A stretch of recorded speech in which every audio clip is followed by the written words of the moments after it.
At one point in time, not long ago, there was only 25 of these lizards known to be left on the island alive.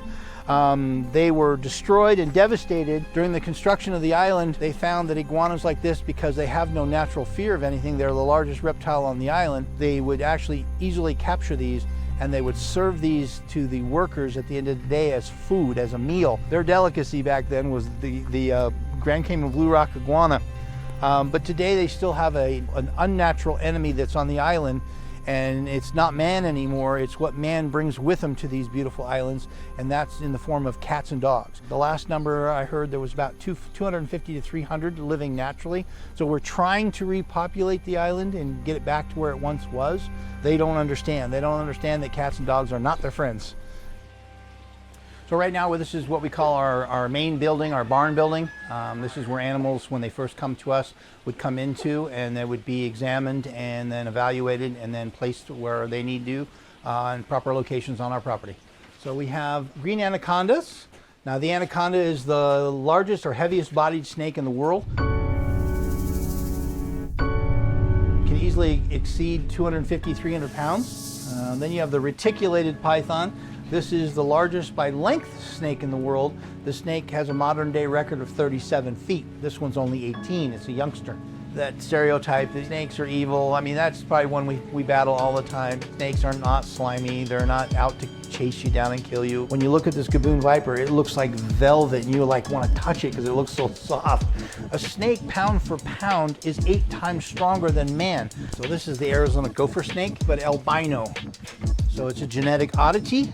Hollywood, unfortunately, makes movies. They don't make, snakes glamours. They make them villains. So that's what people think. That's what they see. Being able to break that is awesome. We get to educate, and that's our big goal.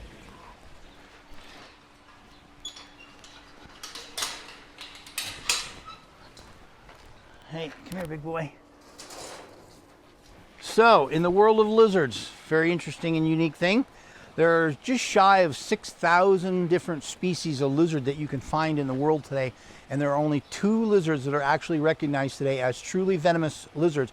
One is the Gila monster that lives in the Arizona Southwest Desert, and this is the other one in the world that is truly venomous, the beaded lizard. Poison is a chemical. So if you go under your kitchen sink and you grab some Drano and you clean the drain, that's a poison, it's a chemical. Venom is what an animal has, and venom has to be injected into your body through the way of a bite or a sting. When these guys bite, they do not let go. That is true, that is not a myth. Getting them off of you if they bite you is nearly impossible.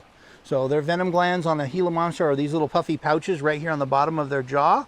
Rattlesnakes would have it on top. So again, we're very careful when we handle him.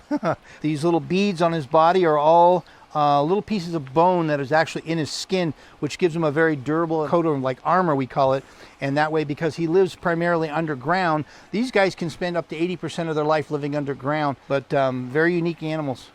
Maybe a year and a half, 2 years ago, there was no anti-venom available anywhere here on the West Coast. There was one anti-venom bank, and that was in Florida. We created an anti-venom bank on the West Coast. If you're more on the west side of the United States and you get bit, most likely you're going to end up calling me.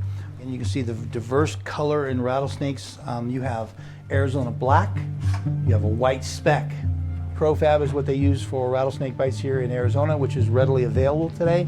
Understand that this little vial will run you anywhere between $7,000 and $11,000 when the hospital administers it to you.